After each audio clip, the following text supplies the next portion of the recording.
Kirim Fatihah dan doa untuk orang yang sudah meninggal merupakan amal kebaikan yang sangat dianjurkan. Namun banyak orang yang belum memahami banyaknya perbedaan penyebutan, terutama yang menggunakan bahasa Arab.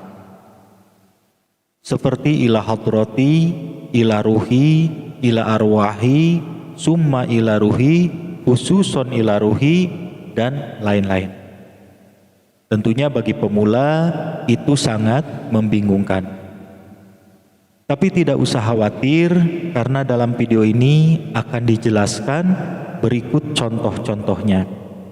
Namun saya mohon maaf, tayangan di layar saya menggunakan tulisan Latinnya saja ya, tidak pakai tulisan Arabnya, supaya layarnya tidak penuh dan mudah dipahami oleh Anda semua.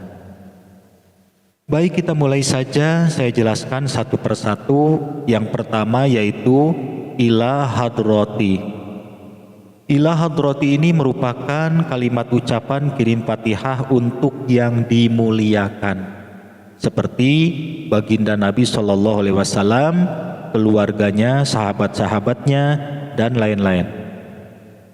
Namun dalam video ini saya contohkan penggunaan ila hadrati yang ditujukan khusus untuk baginda Nabi SAW.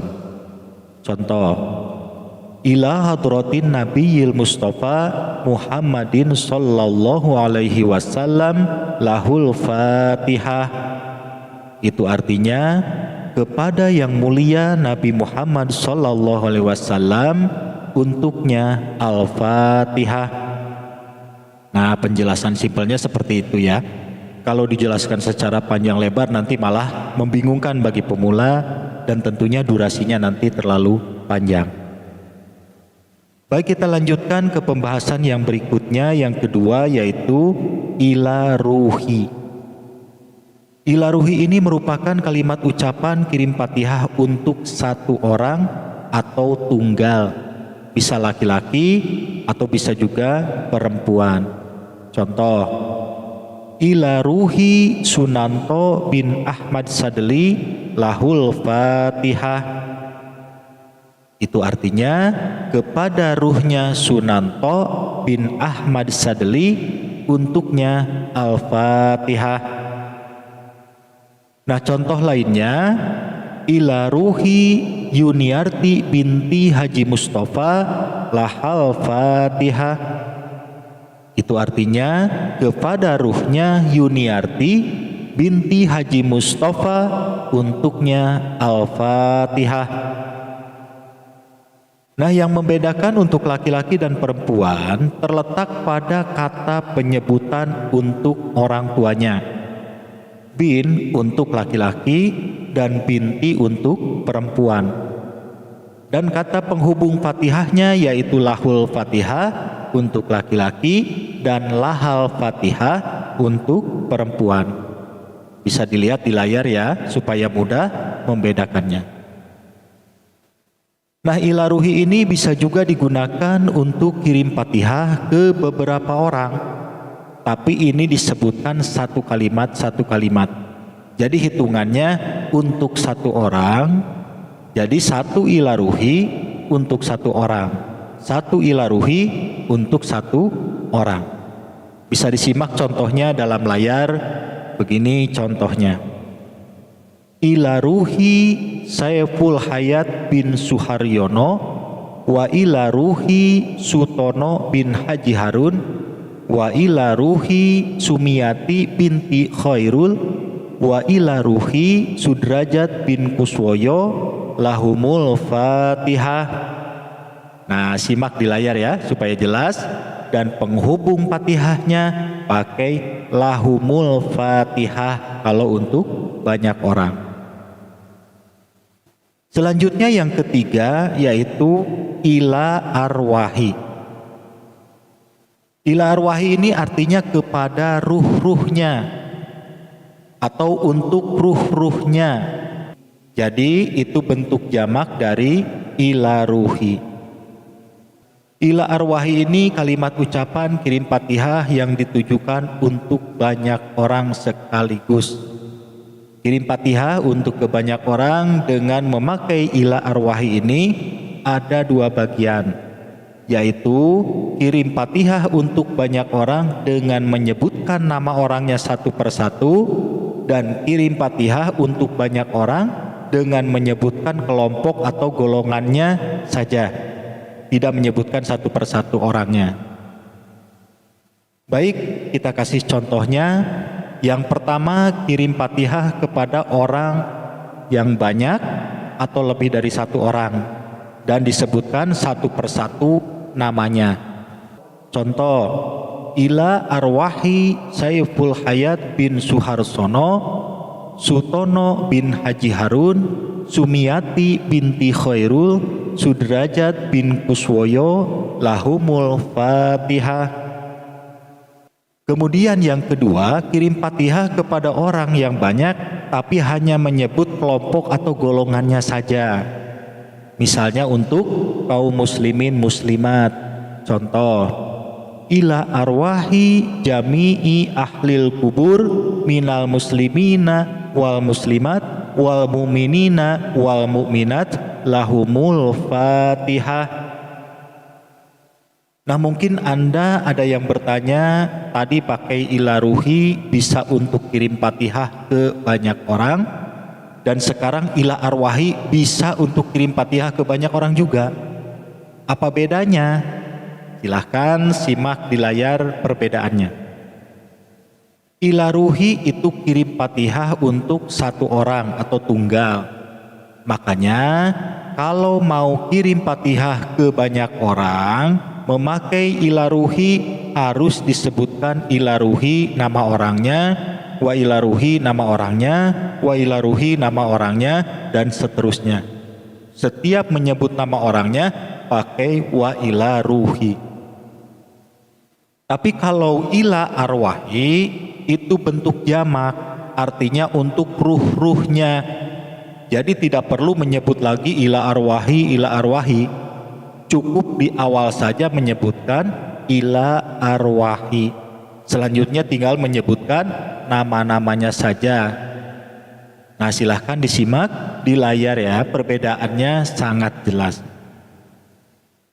Nah, mungkin Anda bertanya, apabila kita mau kirim Fatihah ke banyak orang, sebaiknya pakai yang mana? Ila ruhi atau ila arwahi? Jawabannya, kedua-duanya boleh digunakan, tapi umumnya kebanyakan orang kalau mau kirim Fatihah untuk banyak orang biasanya menggunakan ila ruhi. Jadi ila ruhi sebutkan namanya, wa ila ruhi sebutkan namanya, wa ila ruhi sebutkan namanya, dan seterusnya. Begitu umumnya orang apabila mau kirim Fatihah ke banyak orang, biasanya menggunakan ila ruhi. Nah, ila arwahi, kebanyakan orang menggunakan ila arwahi ini untuk kirim Fatihah yang ditujukan untuk kelompok atau golongan atau kaum, seperti yang dicontohkan tadi, yaitu untuk kaum muslimin muslimat. Kebanyakan orang pakai ila arwahi. Paham ya? Kemudian selanjutnya pembahasan yang keempat, yaitu summa dan khususon. Summa itu sebagai kata penghubung yang artinya berikutnya atau selanjutnya, dan biasanya digunakan untuk kirim Fatihah yang kedua dan seterusnya. Contoh, ila hadratin nabiyil mustafa Muhammadin sallallahu alaihi wasallam lahul Fatihah. Nah, baca Fatihah.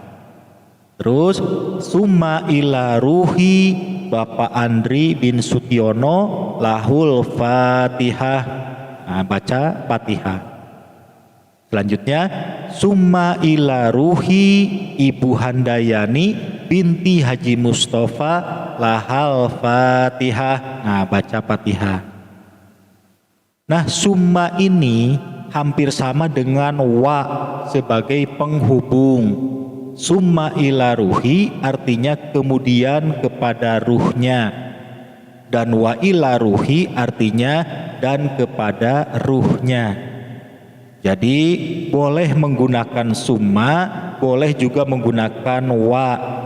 Dan penggunaannya sama, yaitu digunakan untuk kirim Fatihah yang kedua, ketiga, dan seterusnya.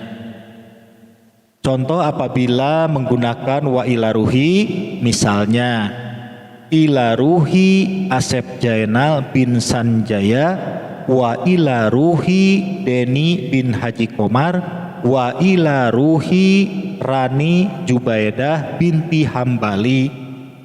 Nah, paham ya? Nah, selanjutnya ada kata khususon. Itu apa? Khususon itu berarti khusus, kirim Fatihah yang dikhususkan. Biasanya kalau kita kirim Fatihah ke orang tua, biasanya pakai kata khususon. Misalnya, khususon ila ruhi abi, wa khususon ila ruhi ummi. Atau misalnya ke orang lain mau dikhususkan pakai kata khususon, ya boleh-boleh saja, tidak salah. Tapi biasanya khususon itu lebih diutamakan untuk orang tua. Bisa orang tua kandung, orang tua angkat, guru, dan sebagainya. Selanjutnya pembahasan yang kelima, yaitu jasadi. Saya contohkan dalam layar ya supaya mudah dipahami. Ila ruhi titik-titik bin atau binti titik-titik. Itu untuk orang yang sudah meninggal. Sedangkan ila ruhi wa jasadi titik-titik bin atau binti titik-titik itu untuk orang yang masih hidup. Jadi kirim Fatihah itu bisa untuk orang yang sudah meninggal dan bisa juga untuk orang yang masih hidup. Tinggal tambahkan saja kata wajasadi apabila kita kirim Fatihah untuk orang yang masih hidup. Ila ruhi wajasadi itu artinya kepada ruhnya dan jasadnya. Berarti kirim Fatihah untuk orang yang masih hidup. Nah, jelas ya. Demikian 5 penjelasan dalam video ini, yaitu ila hadrati, ila ruhi, ila arwahi, summa dan khususon, serta ila ruhi wa jasadi. Nah, semoga video ini bermanfaat karena ilmu ini penting, manfaatnya seumur hidup, makanya wajib tahu.